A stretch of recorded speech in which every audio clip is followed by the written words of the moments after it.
શ્રી ગણેશાય નમઃ. હેલો, નમસ્તે મિત્રો, કેમ છો? નવરાત્રિમાં આપણે માં નવદુર્ગાના 9 સ્વરૂપોની પૂજા અને આરાધના કરીએ છીએ. આ દિવસો દરમિયાન પૂજાતા દરેક દેવીઓને પોતાનું એક આગવું જ મહત્વ છે અને આપણે કયા દેવીની પૂજા કઈ બાબત માટે કરવી જોઈએ એની પણ આપણે આ વિડીયોમાં વિસ્તૃત ચર્ચા કરીશું.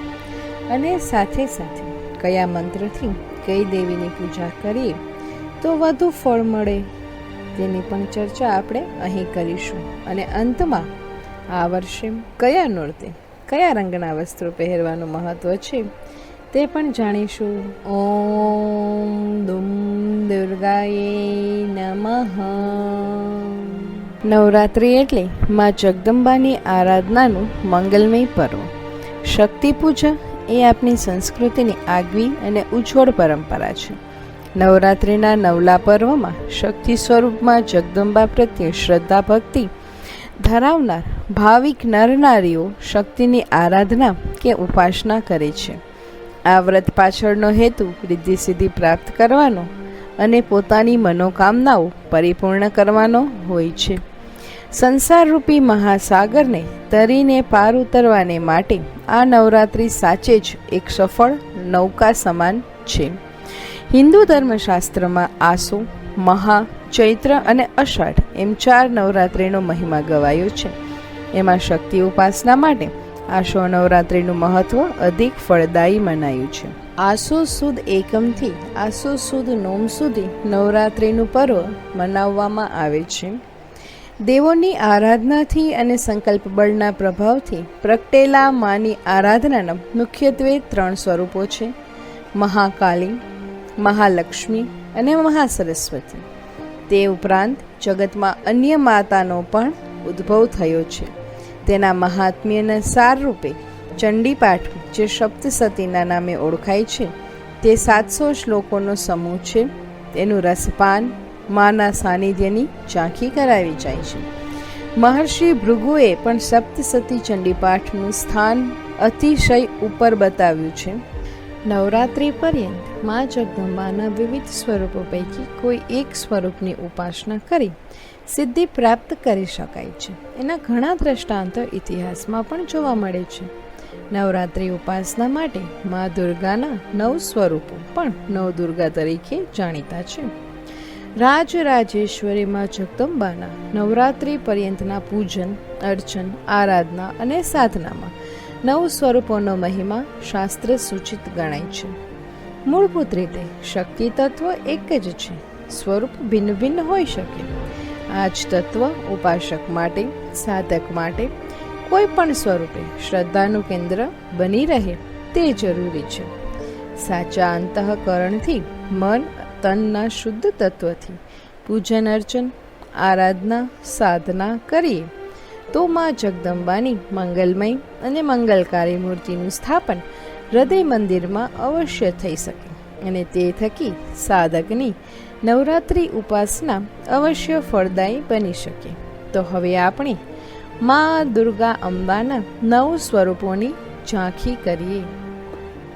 પ્રથમં શૈલપુત્રી ચ, દ્વિતીયં બ્રહ્મચારિણી, તૃતીયં ચંદ્રઘંટેતિ કુષ્માંડેતિ, ચતુર્થકં પંચમં સ્કંદમાતેતિ, ષષ્ઠં કાત્યાયનીતિ ચ, સપ્તમં કાલરાત્રિતિ મહાગૌરીતિ ચાષ્ટમં, નવમં સિદ્ધિદાત્રી ચ, નવદુર્ગા પ્રકીર્તિતા.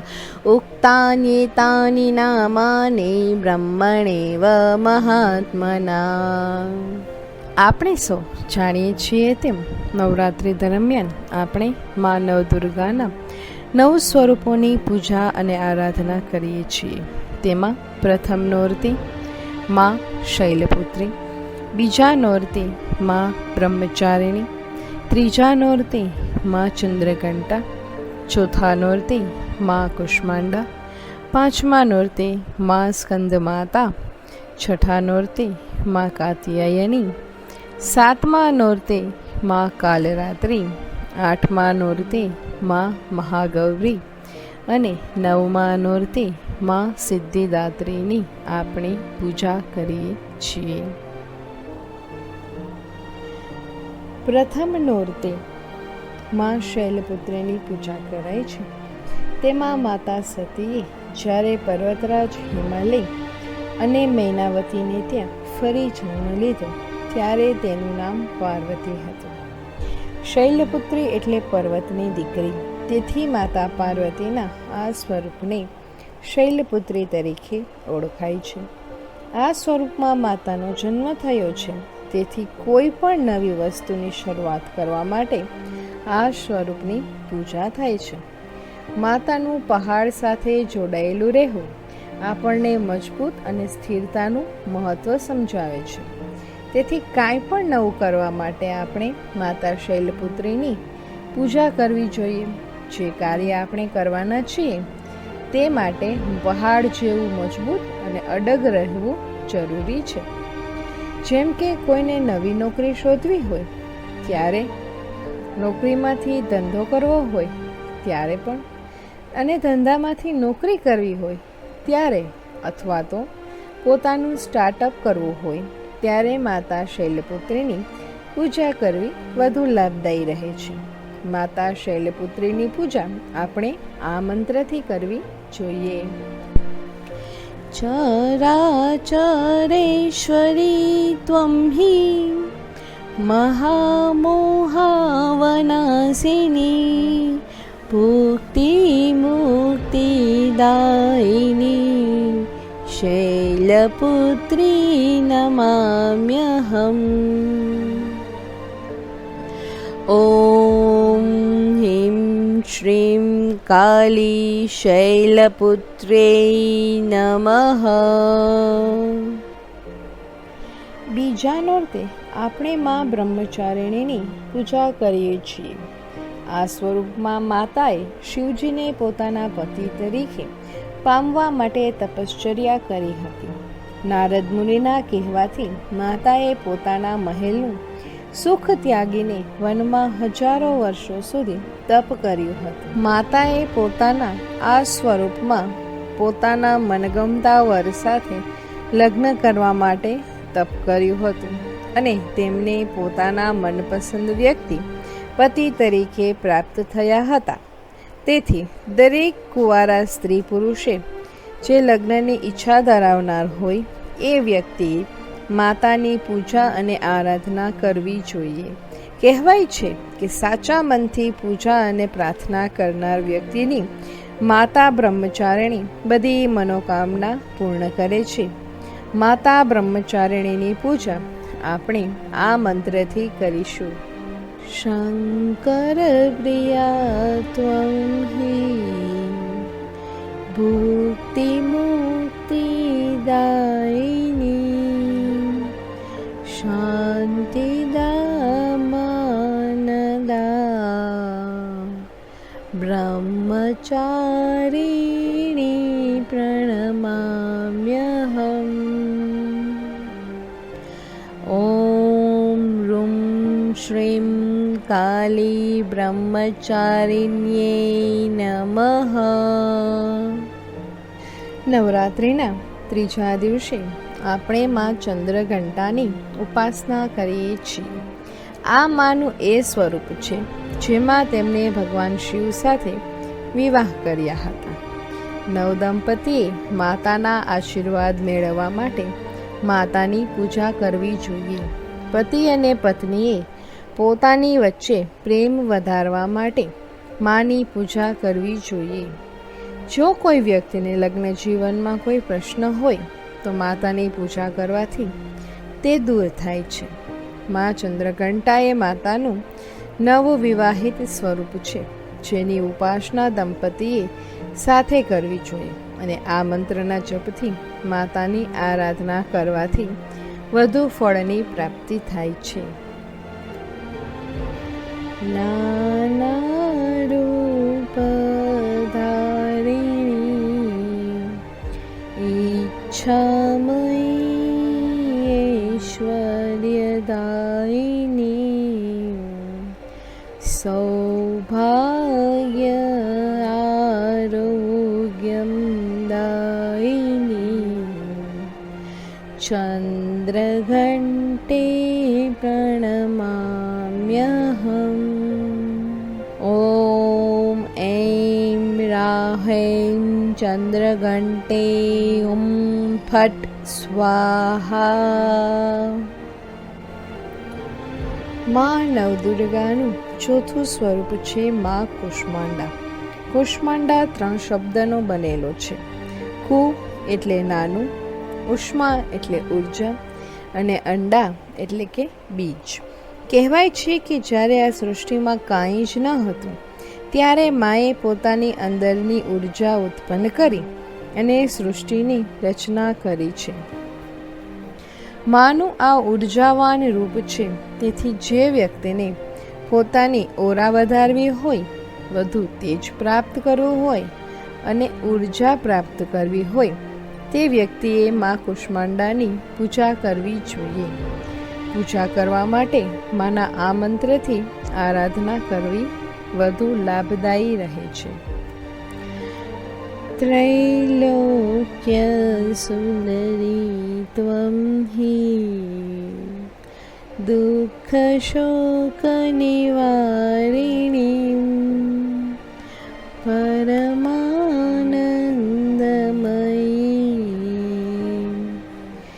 કુષ્માંડે પ્રણમામ્યહम्. ॐ कुं कुं कुष्माण्डे मम धन धान्य पुत्रं देहिं देहिं स्वाहा. માતા સ્કંદ માતાએ માં નવદુર્ગાનું 5મું સ્વરૂપ છે. તેથી નવરાત્રિના 5મા દિવસે માં સ્કંદ માતાની પૂજા થાય છે. સ્કંદ માતાનો અર્થ થાય છે કાર્તિકેયની માતા. અહીં આપણે જોઈએ તો માતા સિંહ ઉપર એક હાથમાં કાર્તિકેય અને બીજા હાથમાં શસ્ત્ર રાખીને બેઠા છે. એટલે તે આપણને બંને લાઈફ વચ્ચે બેલેન્સ રાખતા શીખવે છે. માતાનું આ સ્વરૂપ મમતા અને સાહસથી ભરેલું છે. જે વ્યક્તિ પોતાની પર્સનલ અને વર્કિંગ લાઈફ વચ્ચે બેલેન્સ જાળવવા ઈચ્છે છે તેને માટે માતા સ્કંદ માતાની પૂજા અને આરાધના કરવી જોઈએ.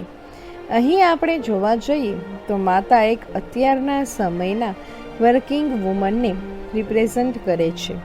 જેમ અત્યારની નારી પોતાના એક હાથમાં ઘર સંસારની જવાબદારી અને બીજા હાથમાં ઓફિસ વર્ક અને બહારની જવાબદારીઓ રાખે છે અને બંનેને ખૂબ જ સફળતાથી નિભાવે છે, તે પણ માતાના આ સ્વરૂપને દર્શાવે છે. માતા સ્કંદ માતાની પૂજા આપણે આ મંત્ર દ્વારા કરવી જોઈએ. શાંતિં કુરુ સ્કંદમતે સર્વસિદ્ધિદાયક ભુક્તિ મુક્તિદાયિની દેવી નમસ્તે નમસ્તે સ્વાહા. ઓમ એમ કાલીમ રીમ સ્કંદમતે હુમ હુમ ફટ સ્વાહા. રૂમ હૈમ એમ કાલીમ સ્કંદમતે મમ પુત્રમ દેહી સ્વાહા. નવરાત્રિના 6થા દિવસે મા કાત્યાયનીની પૂજા કરીએ છીએ. મા કાત્યાયની નવદુર્ગાનો 6થો અવતાર છે, જે ઋષિ કાત્યાયનના પુત્રી તરીકે જન્મ્યા હતા. બ્રહ્મા, વિષ્ણુ અને મહેશ આ ત્રિદેવને પોતાની શક્તિથી એક કન્યાની રચના કરી, જે દેવી કાત્યાયની છે. માની અંદર અપાર શક્તિ છે. તે બુરાઈ ઉપર જીત મેળવનાર છે. માના આ સ્વરૂપે મહિષાસુર નામના રાક્ષસને મારીને દાનવ ઉપર દૈવીય તાકાતનો વિજય કરાવ્યો હતો. તેથી માતા કાત્યાયનીને મહિષાસુર મર્દિની તરીકે પણ ઓળખાય છે. માટે જે વ્યક્તિએ પોતાની અંદર શક્તિ એટલે કે તાકાત મેળવી છે તે વ્યક્તિ મા કાત્યાયનીની પૂજા કરવી જોઈએ. જે લોકોને કોઈ ખરાબ તાકાત ઉપર વિજય મેળવવો છે તે લોકો પણ માના આ સ્વરૂપની ઉપાસના કરે છે. મા કાત્યાયનીની પૂજા આપણે આ મંત્ર દ્વારા કરીશું. વિશ્વકરતુ વિશ્વભરતુ વિશ્વહરતી વિશ્વપ્રીતા વિશ્વચિત્તા વિશ્વધિતા કાત્યાયન સુતે નમોસ્તુતે. ઓમ કામ કામ કાત્યાયની સ્વાહા. માતા કાલરાત્રિની પૂજા આપણે નવરાત્રિના 7મા નોરતે કરીએ છીએ. એકવાર જ્યારે અસુરોએ દેવલોક ઉપર આક્રમણ કર્યું ત્યારે ઇન્દ્રદેવ કૈલાશ પર્વત પર આવ્યા અને ભગવાન શિવ અને માતા પાર્વતી પાસે મદદ માંગી. ત્યારે માએ પોતાનો પ્રચંડ અવતાર લીધો, જે રાત જેવો કાળો હતો અને દુશ્મનો માટે એટલે કે અસુરોનો કાળ હતો, માટે તેમને કાલરાત્રિ તરીકે ઓળખાય છે. લોકો અલગ અલગ શક્તિ માટે, તંત્ર સિદ્ધિ પ્રાપ્ત કરવા માટે માતાની પૂજા કરે છે. માની પૂજા કરવાનો શ્રેષ્ઠ સમય મધ્યરાત્રિનો છે. જે વ્યક્તિને પોતાના શત્રુ ઉપર વિજય પ્રાપ્ત કરવો હોય તે વ્યક્તિ માની પૂજા અને આરાધના કરી શકે છે. અહીં શત્રુ એટલે માત્ર બહારના જ શત્રુ નહીં, પરંતુ જે આપણી અંદર છે તે આપણા શત્રુ, જેમ કે કામ, ક્રોધ, લોભ, ઈર્ષા, નફરત, મોહ વગેરે ઉપર પણ વિજય પ્રાપ્ત કરવા માટે મા મદદ કરે છે. મા કાલરાત્રિની પૂજા આપણે આ મંત્ર દ્વારા કરીશું. કામી સ્વરૂપિણી ત્વં હિ શત્રુ સંગ વિદારિણી દમોદથા કામદાયિની કાલરાત્રિ પ્રણમામ્યહમ. ઓમ કાલીમ કાલરાત્રિ ક્ષૌમ ક્ષૌમ મમ સુખ શાંતિમ દેહી દેહી સ્વાહા. નવદુર્ગાનું 8મું સ્વરૂપ છે માતા મહાગૌરી. તેથી માતાની પૂજા આપણે નવરાત્રિના 8મા નોરતે કરીએ છીએ. માતાના કાલરાત્રિના અવતારમાં રાક્ષસો સાથેના મહાભયંકર યુદ્ધ પછી જ્યારે માતા ઘરે પાછા ફર્યા ત્યારે તેમની ત્વચાનો રંગ કાળો પડી ગયો હતો અને શિવજીએ તેમના આ રંગની મજાક ઉડાવી. તેથી માતાને ઘણું જ દુઃખ થયું અને તેમણે બ્રહ્માજીની ઉપાસના કરી. ત્યારે બ્રહ્માજીએ તેમને કીધું કે તમે માન સરોવરમાં સ્નાન કરશો તો તમારી ત્વચા શ્વેત થઈ જશે. માતાએ તેમ કર્યું અને તે ખૂબ જ શ્વેત, રૂપવાન અને તેજવાન બન્યા. એટલે જ તેમનું નામ મહાગૌરી પડ્યું. માનું આ સ્વરૂપ પવિત્ર અને શાંત છે. તેથી જે વ્યક્તિને પોતાને પવિત્ર અને શાંત કરવા હોય તે વ્યક્તિ આ દેવીની પૂજા કરી શકે છે. વ્યક્તિએ પોતાની અંદરની ખરાબ વસ્તુને દૂર કરવા માટે માતા મહાગૌરીની પૂજા કરવી જોઈએ. એવું કહેવાય છે કે આ દેવીની પૂજા અને આરાધના કરવાથી ગૃહસ્થ જીવનમાં શાંતિ વધે છે. મા મહાગૌરીની આરાધના આપણે આ મંત્ર વડે કરશું. શાંતિમ કુરુ મહાગૌરી सर्वसिद्धिप्रदे कया भुक्ति मुक्तिदायिनी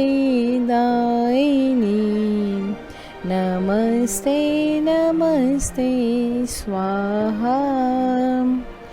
ॐ कालीं हुं महागौरी क्षौं क्षौं मम सुख शान्तिं कुरु कुरु स्वाहा। માં નવદુર્ગાનું નવમું સ્વરૂપ છે માં સિદ્ધિદાત્રી, જેની પૂજા આપણે નવમા નોરતે કરીએ છીએ. દેવી મહાશક્તિએ જ્યારે ત્રિદેવની રચના કરી ત્યારબાદ થોડા સમય પછી ફરી પાછા ત્રિદેવ દેવી પાસે આવ્યા અને પોતાને પૂર્ણતા પ્રાપ્ત કરાવવાની ઈચ્છા વ્યક્ત કરી. સ્ત્રી શક્તિ વગર પૂર્ણતા કેવી રીતે પ્રાપ્ત થાય? તેથી જ માં મહાશક્તિએ દેવી સિદ્ધિદાત્રીની રચના કરી. પછી માં સિદ્ધિદાત્રી અને શિવ ભગવાનનું અદ્ભુત મિલન થયું, જેને આપણે અર્ધનારેશ્વર તરીકે પૂજીએ છીએ. માં સિદ્ધિદાત્રી સિદ્ધિને આપનારી છે, તેથી કોઈ પણ સિદ્ધિ પ્રાપ્ત કરવા માટે માની આરાધના કરવી જોઈએ. જો વ્યક્તિ બહુ જ ઉગ્ર હોય તો તેને માતા શાંત કરી દે છે. જે વ્યક્તિને કોઈ મંત્ર સિદ્ધિ પ્રાપ્ત કરવી હોય તો માતાના સ્વરૂપની પૂજા કરવાથી તે પ્રાપ્ત કરી શકે છે. માં સિદ્ધિદાત્રીની પૂજા આપણે આ મંત્ર દ્વારા કરવી જોઈએ. શાંતિં કુરુ સિદ્ધિદાત્રી સર્વસિદ્ધિપ્રદે કયા ભુક્તિ મુક્તિદાયિની નમસ્તે નમસ્તે સ્વાહા. ઓમ એમ રીમ સિદ્ધિદાત્રી મમ સુખ શાંતિ દેહી દેહી સ્વાહા. અને આ રીતે નવરાત્રિના 9 દિવસોના 9 સ્વરૂપનું વર્ણન અહીં સંપૂર્ણ થાય છે. શૈલપુત્રીથી લઈને સિદ્ધિદાત્રી સુધી દરેક અવતાર કંઈક અલગ સંદેશો આપે છે.